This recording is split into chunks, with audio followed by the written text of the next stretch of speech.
السلام علیکم میرے پیارے لسنرز. کہانی شروع کرنے سے پہلے میرے فیس بک کے گروپ لبابہ حیدر آفیشیل اور میرے فیس بک پیج لبابہ حیدر کو جوائن کریں. میرے پیج اور گروپ کا لنک ڈسکرپشن باکس میں بھی موجود ہے. میں آپ کا وہاں انتظار کر رہی ہوں. شکریہ. کون ہے؟ میں نے جمی ہوئی محتاط آواز میں پوچھا. میں ہوں میرے بیٹے، دروازہ کھول دو میرے بچے. مجھے اپنی ماں کی آواز سنائی تھی. رات کے دلگیر سناٹے کو چیرتی اس کی درد بھری آواز میرے کانوں سے ٹکرائی. میں پاگلوں کی طرح کھڑکی کی طرف بڑھا اور کنڈی کھول کر باہر کود گیا. لیمپ اور بندوق صحن میں ہی رہ گئے تھے. میری ماں دیوار سے ہٹ کر کھڑی تھی اور صادق سامان کے ڈھیر کے پاس کھڑا تھا. گھوڑی کی لگام اس کے ہاتھ میں تھی. مجھے دیکھتے ہی ماں نے باہیں پھیلا دی. فرط جذبات سے اس کی چیخیں نکل گئیں. میں نے اسے باہوں میں سمیٹ لیا. وہ بے حد کمزور ہو چکی تھی. ہڈیوں کا ڈھانچہ معلوم ہوتی تھی. زندگی نے اسے اپنی تلخیوں کے سبب موت سے ہمکنار کر رکھا تھا. وہ سسک رہی تھی، میرے سینے سے لگی بلک رہی تھی. کتنے دکھ جھیلے تھے اس نے. وہ میری زندگی سے مایوس ہو چکی تھی. جبھی تو میری خبر سن کر وہ صادق علی کے ساتھ ہی چلی آئی تھی. اندر چلے ماں جی، یہاں سردی زیادہ ہے. صادق نے اپنی موجودگی کا احساس دلایا. میں ماں کو باہوں میں بھر کر کمرے میں لے گیا اور اس کے گرد لحاف لپیٹ کر اسے اطمینان سے بٹھا دیا. اتنے میں صادق علی یہ بڑا سا گٹھر اور 2 بڑے بڑے اٹیچی کیس چیزوں سے بھرے ہوئے اٹھا کر اندر لے آیا. لے جناب، آپ کی والدہ صاحبہ کو تو میں ساتھ ہی لایا ہوں. آپ کا نام سن کر یہ صبر نہ کر سکی، ساتھ ہی چل دیں. یہ تم نے بہت اچھا کیا صادق. اب میں زیادہ جم کر زندگی کا مقابلہ کر سکوں گا. تم نے بڑا احسان کیا مجھ پر. یہ کہہ کر میں ماں کے پاس ہی بیٹھ گئی. ہماری باتیں سن کر زینو کی آنکھ کھل گئی. وہ فوراً ہی ہمارے کمرے میں آ گئی. لے زینو بہن، یہ رہی میری ماں، مل لے اس سے. یہ زینو ہے ماں جی، بیچاری نے بڑا خیال رکھا ہے میرا. ماں نے خوش ہو کر زینو کے سر پر شفقت و محبت سے ہاتھ پھیرا اور اسے قریب بٹھا کر بولی، میرا ایک ہی بیٹا ہے، مگر تقدیر نے اسے بھی مجھ سے جدا کر رکھا ہے. فکر نہ کرے ماں جی، یہاں ٹنڈا لاٹ بھی ان تک نہیں پہنچ سکتا. صادق علی نے کہا. وہ اٹیچی کیس کھول رہا تھا. اس نے اس میں سے ایک بہت خوبصورت ڈبہ نکالا جس میں سے ایک سگار کھینچ کر میری طرف بڑھاتے ہوئے بولا، یہ لے صاحب جی، یہ پیے. مجھے امید ہے آپ اسے پسند کریں گے. میں نے سگار اس سے لے لیا. شہر کی کہو کیا صورتحال ہے؟ کتنے قیدی بھاگے تھے اس رات؟ کچھ نہ پوچھے جناب، بڑی افراتفری مچی ہے وہاں. اس رات جیل سے 250 قیدی فرار ہو گئے تھے. میں آج کا اخبار لے کر آیا ہوں. پولیس نے 150 قیدی دوبارہ پکڑ لیے، مگر 100 آدمی ابھی تک ہاتھ نہیں آئے، اور ان میں سے 14 ایسے ہیں جنہیں پھانسی کی سزا سنائی جا چکی تھی. میرے بارے میں تو کوئی خبر نہیں ہے اخبار میں. جو فہرست اخبار میں چھپی ہے مفرور قیدیوں کی، ان میں آپ کا بھی نام ہے. میں آپ کی والدہ کو کل رات ہی ان کے گھر سے نکال لایا تھا. مجھے ڈر تھا کہ پولیس وہاں ضرور چھاپا مارے گی اور ان کو خواہ مخواہ پریشان کرے گی. زینو، تم ذرا جا کر گرم دودھ لے کر آؤ ماں جی کے لیے. صادق علی نے کہا تو زینو فوراً ہی باہر نکل گئی. وہاں سے نکال کر کہاں رکھا تھا تم نے انہیں؟ میں نے اپنے ایک دوست کے ہاں لے گیا تھا، ادھر میاں میر کے قریب. کل سارا دن وہاں رہی، آج میں نے اپنے ساتھ لے آیا. ماں جی، آپ میرے ساتھ کہاں ماری ماری پھریں گی؟ میرا تو خیال ہے آپ ادھر سرگودے میں اپنے بھائی کے پاس چلی جائیں، حاکم علی کے گھر. اب وہاں کون ہے بیٹے میرا؟ حاکم علی کے پاس میں کیسے رہ سکوں گی؟ اگرچہ وہ مجھے کئی بار کہہ چکا ہے کہ میں اس کے پاس چلی آؤں، پر میرا دل نہیں مانتا. رہ کیوں نہ سکیں گی؟ میں کل ہی صادق علی کو آپ کے ساتھ بھیجتا ہوں. وہ آپ کو وہاں ایک مکان خرید دے گا. چاہے تو آپ وہاں الگ رہیں یا چاہے تو ماموں جان کے مکان میں رہ لیں. صادق علی ملازمہ بھی آپ کو لے دے گا. آپ اطمینان سے وہاں رہیں. میں تو اب ساری زندگی قانون کے شکنجے سے بچنے کے لیے بھاگتا رہوں گا. ہو سکتا ہے میں کسی دوسرے ملک چلا جاؤں. اگر ایسا ہوا تو میں آپ کو بھی وہاں بلوا لوں گا. ابھی تو میں نہیں جاؤں گی بیٹے، تیرے پاس رہوں گی. میں سخت خطرے میں ہوں ماں جی، آپ سمجھتی نہیں ہیں. میں تنہا ہوں گا تو جدھر چاہوں گا بھاگ لوں گا، مگر آپ کا کسی محفوظ جگہ پر رہنا ہی بہتر ہے. وہ رقم کہاں ہے جو آپ کو دی تھی میں نے؟ وہ میرے پاس ہے جناب. حد ہے، اتنی بڑی رقم آپ نے ان کے ہاتھ میں دے دی. یہ کیسے حفاظت کر سکتی تھی اس کی؟ آپ نیا مکان خریدنے کا خیال چھوڑ دیں. یہ روپیہ میں کل ہی سرگودا میں جا کر ان کے نام سے بینک میں جمع کرا دوں گا. یہ خود کرائے کے مکان میں رہیں. ایک چھوڑ 2 ملازم رکھ لیں. جب ذرا مسئلہ صاف ہو جائے تو دیکھا جائے گا. ہاں، یہی بہتر رہے گا. تم بس کل انہیں سرگودا لے جاؤ، یہ بہت ضروری ہے. آسیہ کا کچھ پتہ چلا بیٹے کہ وہ کہاں ہے؟ نہیں ماں جی، ابھی تو مجھے اپنی جان کے لالے پڑیں. بہرحال اب میں اسے جلدی ڈھونڈ نکالوں گا. دیکھوں گا وہ لوگ کب تک اسے میری آنکھوں سے دور رکھتے ہیں. میں نے پہلے ہی کہا تھا بیٹا، بڑے طاقتور لوگ ہیں وہ، انہیں مت چھیڑ، پر تو باز نہ آیا اور تیرے بدلے میں وہ میری بیٹی کو اٹھا کر لے گئے۔ ماں نے بلکتے ہوئے کہا، پھر وہ دیکھتے ہی دیکھتے رونا شروع ہو گئی۔ میں نے اسے بڑی مشکلوں سے سنبھالا۔ زینو نے اسے گرم دودھ لا کر پلایا تو اسے ذرا سکون محسوس ہوا۔ تھکی ہاری تو تھی ہی، تھوڑی ہی دیر بعد وہ سو گئی۔ صادق نے لیمپ کی روشنی میں گٹھری کھول کر تمام چیزیں مجھے دکھائیں۔ وہ نہ اپنے لیے کچھ لایا تھا نہ زینو کے لیے۔ بہت ہی نکما آدمی ہے تو صادق علی، لائے کیوں نہیں وہ چیزیں جو میں نے کہی تھی تیرے اور زینو کے لیے؟ نہیں جناب، آپ خود شہر سے چیزیں لائیں گے تو ہم لیں گے، میں خواہ آپ کے مال کو آگ لگاتا پھرتا، یہ مجھ سے نہیں ہو سکتا۔ صادق علی نے سنجیدگی سے کہا۔ اس کا رویہ مجھے حیران کیے دیتا تھا۔ میرے لیے وہ تمام میری مطلوبہ چیزیں لے آیا تھا اور وہ سب کی سب بہت ہی عمدہ تھی۔ اس کے حسین انتخاب سے پتہ چلتا تھا کہ وہ ایسا بھی گاؤدی نہیں تھا، اچھے دن دیکھے ہوئے تھے۔ اس کی لائی ہوئی چیزیں اس کے عمدہ ذوق کی گواہی دیتی تھیں۔ وہ آہستہ آہستہ میرے لیے معمہ بنتا جا رہا تھا۔ وہ بھی اس بات پر متفکر تھا کہ میری والدہ اس کے ہاں آ گئی ہیں، اس حال میں کہ میرے سر کی پولیس نے قیمت مقرر کر رکھی تھی۔ اخبار جب میں نے کھول کر پڑھا تو معلوم ہوا کہ وہاں بھی میری تصویر چھپی ہے، ان دوسرے 13 آدمیوں کے ساتھ جو پھانسی کی کوٹریوں سے فرار ہوئے تھے۔ خبر کی تفصیلات نے مجھے اور زیادہ حیران کر دیا۔ میرے چہرے پر داڑھی تھی اور مونچھیں بھی لمبی لمبی نظر آتی تھیں۔ جیل میں دراصل ان دنوں سیاسی پارٹی کے 20 کے قریب سرکردہ رہنما بند تھے۔ ان میں سے ایک ایسا تھا جس پر ایک سیاسی مخالف کے قتل کا الزام تھا۔ اس مقدمے کا فیصلہ 4 دن پہلے سنایا گیا تھا، جس میں اس رہنما کو پھانسی کی سزا دی گئی تھی۔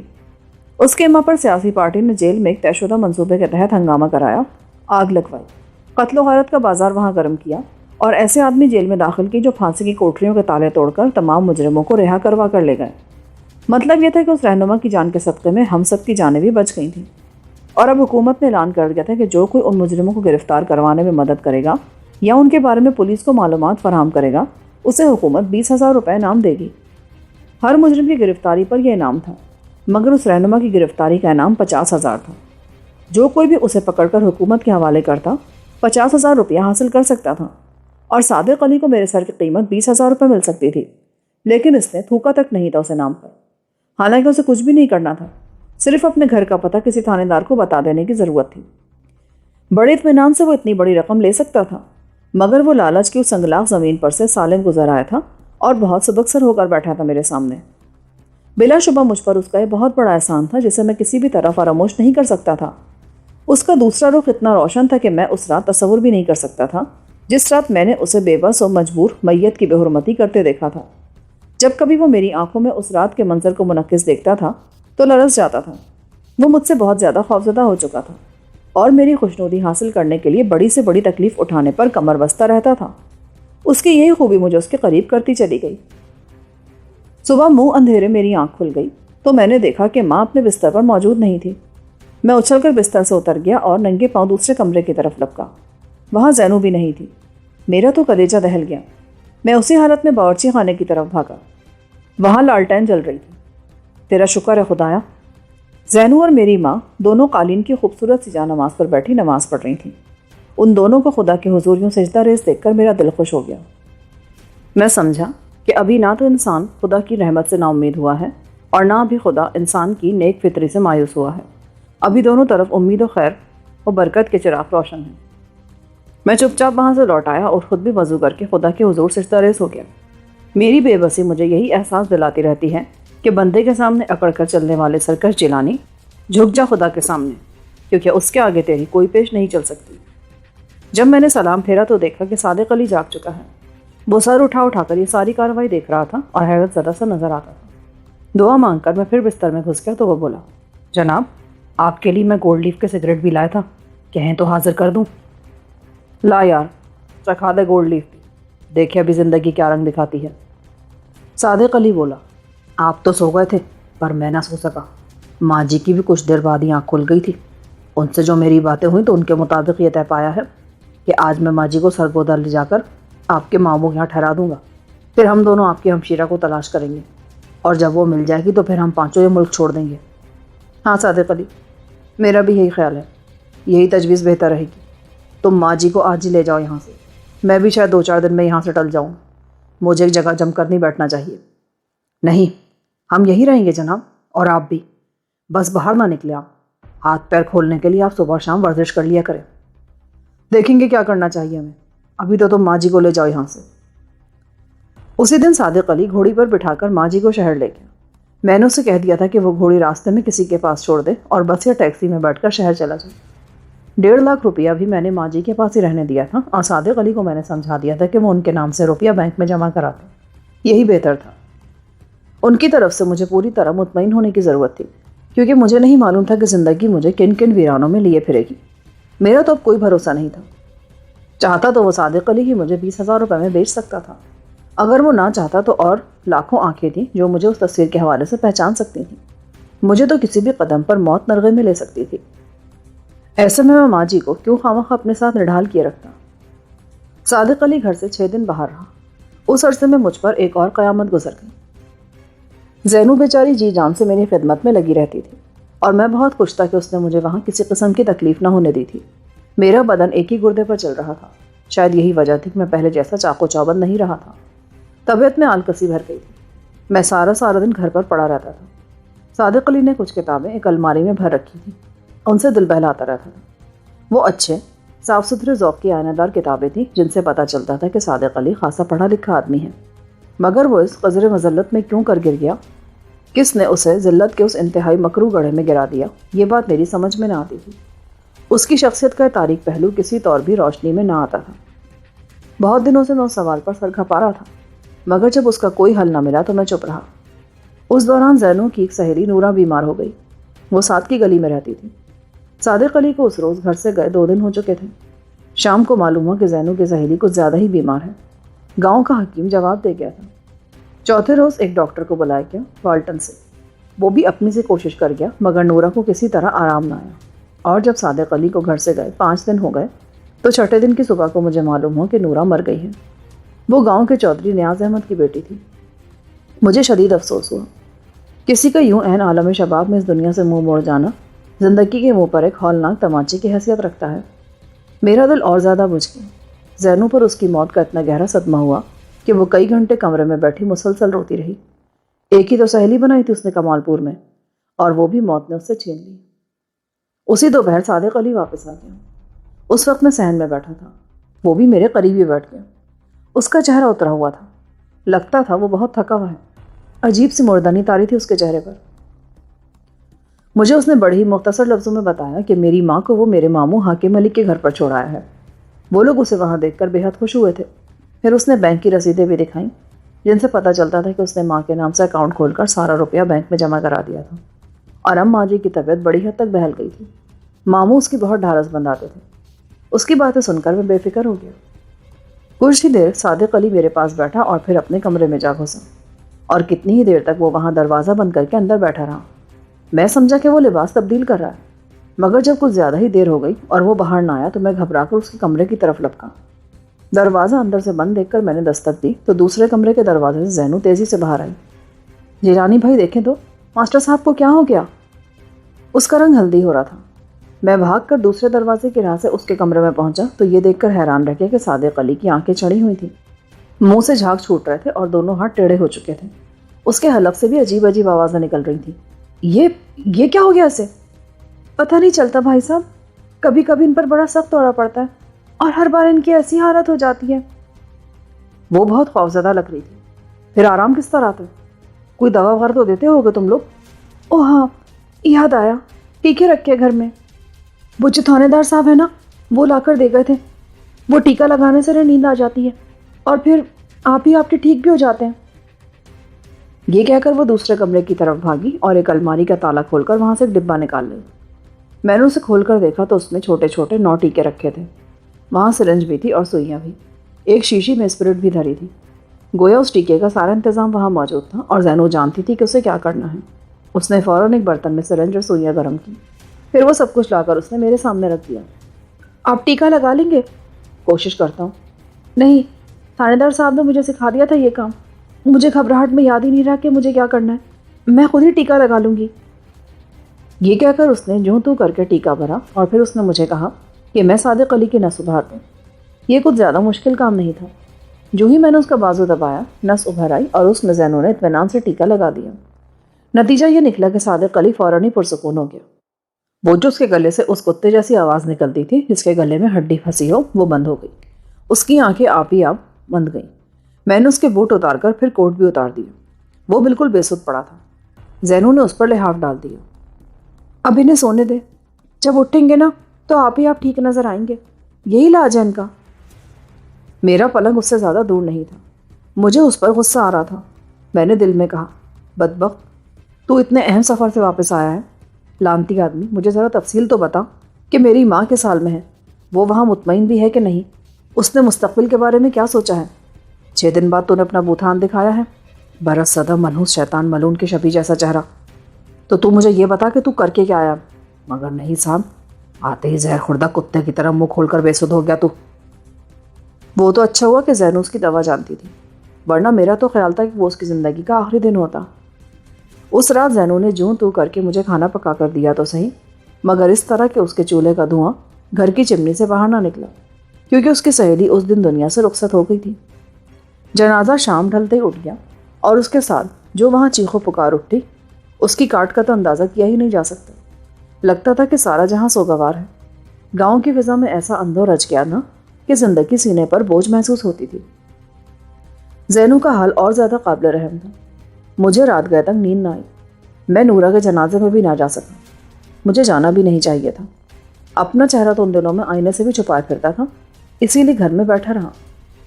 زینو نورا کے گھر سے رات 11 بجے واپس آئی اور چپ چاپ کمرے میں پڑ کر سو گئی، اور میں لحاف میں پڑا سگریٹ پھونکتا رہا.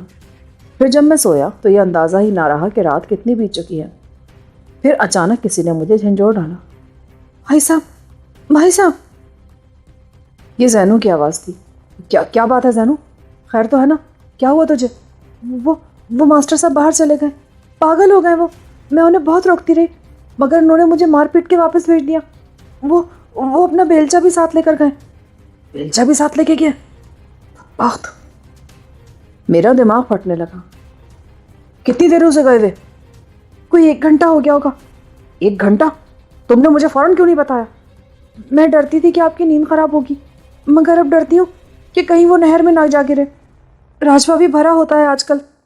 اچھا تم یہاں بیٹھو، میں دیکھ کے لاتا ہوں اس حرامزادے کو واپس، اور اگر وہ زندہ نہ ہے نا تو میں مردہ اسے لے کر آؤں گا. یہ کہہ کر میں نے بندوق بھر کر کندھے سے لٹکائی اور گولیوں سے بھری پیٹی ہاتھ میں پکڑ لی. صادق علی میرے لیے عمدہ خوبصورت سا اوور کوٹ، ایک اونی ٹوپی اور مفلر لے کر آیا تھا. وہ سب چیزیں میں نے پہن لی تاکہ سردی سے بچ سکوں. ان سب چیزوں کے اوپر میں نے کمبل لپیٹ لیا اور تیزی سے اس طرف کو چل دیا جدھر وہ شیطان گیا تھا. مجھے یقین تھا کہ وہ قبرستان کی ہی طرف گیا ہوگا. میرے ایک ہاتھ میں ٹارچ تھی اور دوسرے میں بندوق. گولیوں کی پیٹی میں نے اوور کوٹ کے نیچے کندھے پر ڈال لی تھی. لگتا تھا مجھے بہت دیر ہو گئی ہے. کاش زینو نے مجھے فوراً ہی جگا دیا ہوتا. ٹارچ کی روشنی میں میرے لیے راستہ تلاش کرنا اتنا مشکل نہیں تھا. میری رفتار بھی خاصی تیز تھی. پھر بھی قبرستان پہنچتے پہنچتے مجھے آدھا گھنٹہ لگ ہی گیا. مجھے واقعی بہت دیر ہو چکی تھی، مگر اس حساب سے کہ صادق علی کا سر کو چلنے کے لیے اور اس سے اس کے اگلے پچھلے تمام گناہوں کا حساب لینے کے لیے خدا نے وہاں پہلے ہی بڑا خوفناک انتظام کر دیا. جب میں قبرستان پہنچا تو میری ٹارچ کی روشنی کو دیکھ کر کسی نے دور سے کہا، کون ہے؟ آواز خاصی تلخ تھی. میں ایک مسافر ہوں بھائیوں. اچھا تو گزر جا. یہ جواب سن کر میں چپ چاپ ان لوگوں کی طرف بڑھا. ٹارچ میں نے جلا رکھی تھی. اب جو سامنے دیکھتا ہوں تو مجھے صادق علی سامنے ایک درخت سے بندھا نظر آیا. 2 آدمی اس کے سامنے کھڑے تھے. صادق کا چہرہ لہو لہان ہو رہا تھا. اس کے بدن پر صرف ایک کرتا تھا. اس کے بال چہرے پر اس طرح بکھرے تھے کہ وہ بھوت معلوم ہوتا تھا. مجھے دیکھتے ہی وہ چلایا، خدا کے لیے مجھے بچا، میرے بھائی مجھے بچا لو. اس کے ساتھ ہی اس کا سر نیچے ڈھلک گیا. وہ بہت کمزور ہو چکا تھا. میں نے ٹارچ کی روشنی خوفناک منظر سے ہٹا کر ان آدمیوں کے چہروں پر ڈالی. ان میں سے ایک آدمی بالکل جوان تھا، یہی کوئی 20-25 سال کا، اور دوسرا 1.5 عمر تھا. نوجوان کے ہاتھ میں برچھی تھی. وہ دونوں چہروں سے اس قدر خونخوار نظر آ رہے تھے جیسے صادق علی کو ابھی چیر پھاڑ کر کھا جائیں گے. بند کرو روشنی اور اپنی راہ لو، بھاگو یہاں سے، اب برچھی پہ رو دوں گا تمہیں. اس جوان نے نہایت ہی لرزہ خیز لہجے میں کہا. میں نے ٹارچ کا رخ دوسری طرف کر لیا. اف میرے اللہ، وہ بہت ہی بھیانک منظر تھا. ایک قبر تازہ کھودی نظر آتی تھی اور اس کے ایک طرف ہموار جگہ پر ایک کفن پوش میت پڑی نظر آتی تھی. میت کا چہرہ کھلا تھا اور بال دور دور تک پھیلے تھے. کفن جگہ جگہ سے اپنی گروہ میں سے کھسکا نظر آتا تھا۔ ساری کہانی میری سمجھ میں آ گئی۔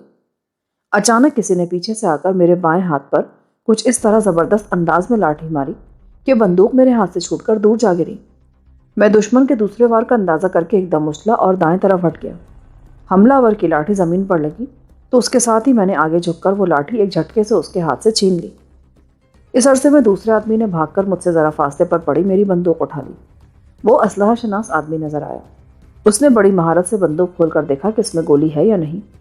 جب اسے معلوم ہوا کہ بندوق بھری ہوئی ہے تو وہ بولا، بہتر یہی ہے کہ تم فوراً یہاں سے نکل جاؤ ورنہ میں تمہیں گولی مار دوں گا۔ مگر میرا قصور کیا ہے؟ میری یہ بندوق تو مجھے دے دو۔ بندوق کو بھول جاؤ، دفع ہو جاؤ یہاں سے، ورنہ اچھا نہیں ہوگا، چل دفع ہو۔ اس کی بات سن کر میں نے مصلحت اسی میں سمجھی کہ وہاں سے ٹل جاؤں۔ میں سمجھ چکا تھا کہ صادق علی ان پر کیا ستم توڑ چکا تھا۔ میں نے ٹارچ بجائی اور چپ چاپ وہاں سے ہٹ کر دوسری طرف چل دیا۔ میرے قدم اتنے تیز تھے کہ چند ساعتوں میں ان کی آواز کی حد سے باہر نکل آیا، مگر میں بھی قبرستان میں ہی تھا۔ میں صادق علی کی مدد کرنا چاہتا تھا، مگر بازی میرے ہاتھ سے نکل چکی تھی۔ بندوق بھی ان کے پاس تھی اور صادق علی بھی ان کی گرفت میں تھا۔ اچانک مجھے گاؤں کی طرف سے کتوں کے بھونکنے کی آوازیں سنائی دی۔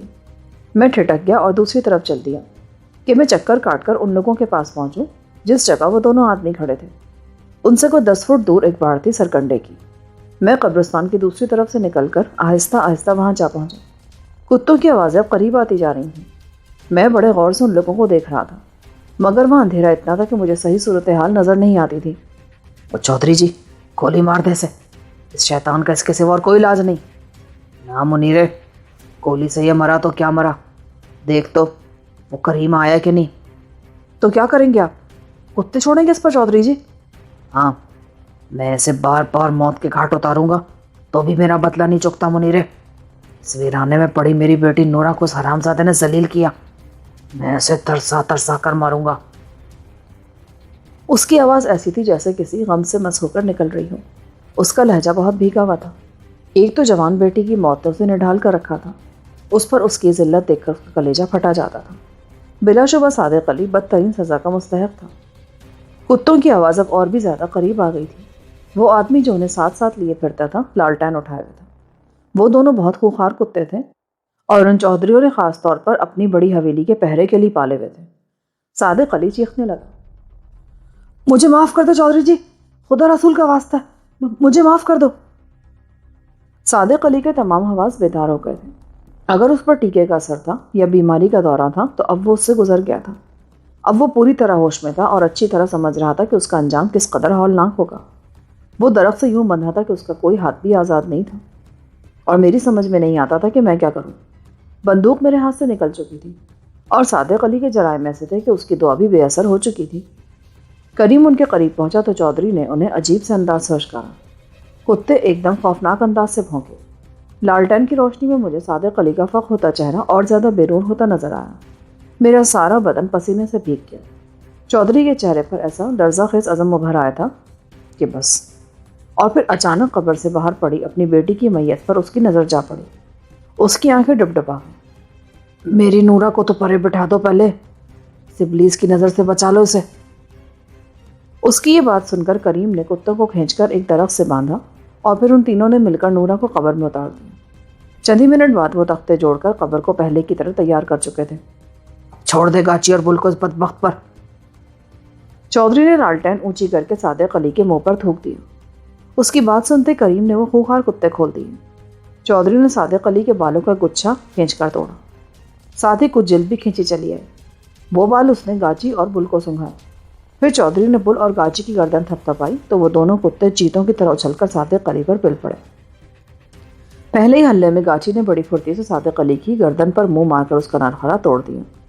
دوسرے نے اس کے پیٹ پر اپنے دانت کاٹ دیے اور صادق علی کی آنتیں اس کے پاؤں میں ڈھیر ہو گئیں۔ وہ بہت ہی کریا اور لرزہ خیز منظر تھا۔ کتے مسلسل اسے بھنبوڑ رہے تھے۔ ان دونوں نے اس کی بوٹیاں نوچ ڈالی اور سب کچھ 10 منٹ میں ختم ہو گیا۔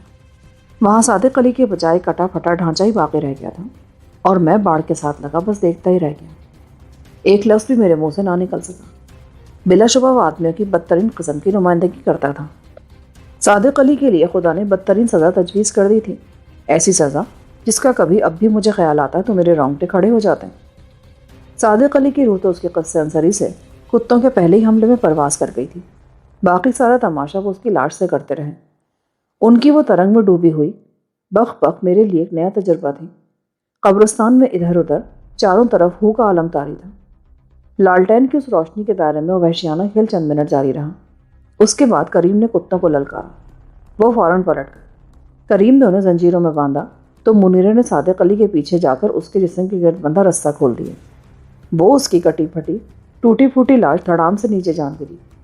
چودھری کی آنکھوں سے اب تک آنسو جاری تھے۔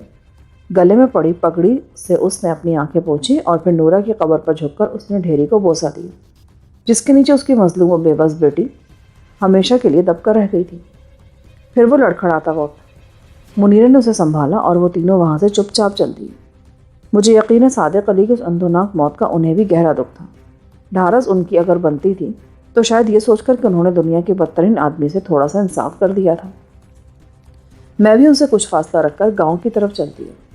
وہ بالکل خاموش تھے، کوئی بات نہ کرتے تھے، مگر کچھ ہی دیر بعد اس سناٹے سے گھبرا کر کریم بولا، چودھری جی آپ یہاں دوبارہ کس لیے آئے تھے جی؟ مجھے تو نورا کے بغیر گھر کاٹ کھانے کو دوڑتا تھا کریم۔ میں نے سوچا یہ رات اپنی بیٹی کے پاس گزار دیتا ہوں۔ اس بربادیوں کے بسیرے میں میری بیٹی کی یہ پہلی رات ہے۔ وہ تنہا ہے، وہ گھبراتی ہوگی، اسی لیے میں منیر پتر کو لے کر یہاں آ گیا، مگر نورا کی قبر کے قریب پہنچ کر میں سن ہو کے رہ گیا۔ ہم سے زیادہ مظلوم کوئی ہوگا کریم پتر، پر یاد رکھو کسی سے اس واقعے کا ذکر زندگی بھر تم دونوں نہیں کرو گے، ورنہ ہم تباہ ہو جائیں گے۔ اس نے اپنے دونوں نوکروں کو اپنے وجود کے تمام تر تحکم سمیت خبردار کی۔ نہیں چودھری جی، ہم تو آپ کے حکم کے غلام ہیں جی۔ نورا ہمارے لیے بہن سے زیادہ عزیز تھی۔ صادق علی کے تو منہ میں موتنا چاہیے تھا، سخت ذلیل آدمی تھا وہ۔ اس وقت وہ لوگ قبرستان سے 1.5 میل دور جا چکے تھے۔ گندم کے کھیت کے قریب پہنچ کر چودھری بولا، تم چلتے جاؤ، میں ادھر کھیت میں بیٹھ لوں ذرا دیر، میرے پیٹ میں گڑبڑ ہے کچھ۔ اچھا چودھری جی، ہم آہستہ آہستہ چلتے ہیں۔ دونوں آدمی آگے نکل گئے تو چودھری بندوق کی ٹیک لگا کر کھیت کے کنارے بیٹھ گئے۔ وہ گندم کے 1.5-2 ہاتھ اونچے پودوں کی اوٹ میں تھا۔ میں کھیت میں دبے پاؤں چلتا اس کے پیچھے جا پہنچا اور چھوٹتے ہی میں نے اس کی گردن کی رگ مسل دی۔ وہ بیچارہ وہیں لڑک گیا۔ میں بندوق اس کے ہاتھ سے چھین کر تیزی سے پیچھے ہٹا اور قبرستان کی طرف بھاگا۔ مجھے یہ ڈر تھا کہ صبح ہونے تک جنگلی جانور صادق علی کی لاش کے بچے کچے حصے بھی چٹ کر جائیں گے۔ وہ قبرستان میں پڑا تھا جہاں ایسے جانوروں کی بہتات ہوتی ہے۔ میں اس کے قریب پہنچا تو مجھے محسوس ہوا کہ اس کی لاش کو اپنی جگہ سے گھسیٹا گیا ہے اور زمین پر اس کے گھسیٹنے کے نشان موجود تھے۔ اس کا مطلب یہ تھا کہ جانور اپنا کام شروع کر چکے تھے۔ میں نے چاروں طرف گھما کر ٹارچ کی روشنی پھینکی تو مجھے ایک ایسی قبر نظر آئی جو نیچے بیٹھ چکی تھی۔ گڑھا خاصا گہرا دکھائی دیتا تھا۔ میں نے صادق علی کی لاش گھسیٹ کر اس گڑھے میں پھینک دی۔ دھڑام جیسی آواز پیدا ہوئی، کچھ کڑکڑ بھی مجھے سنائی دی۔ صادق علی پورا اندر دھنس چکا تھا۔ نورا کی قبر سے ذرا دور صادق علی کا بیلچہ پڑا تھا۔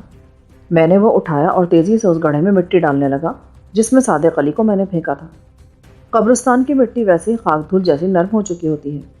جلدی میں نے وہ گڑھا مٹی سے بھر دیا۔ اب صادق علی کی لاش محفوظ ہو گئی تھی۔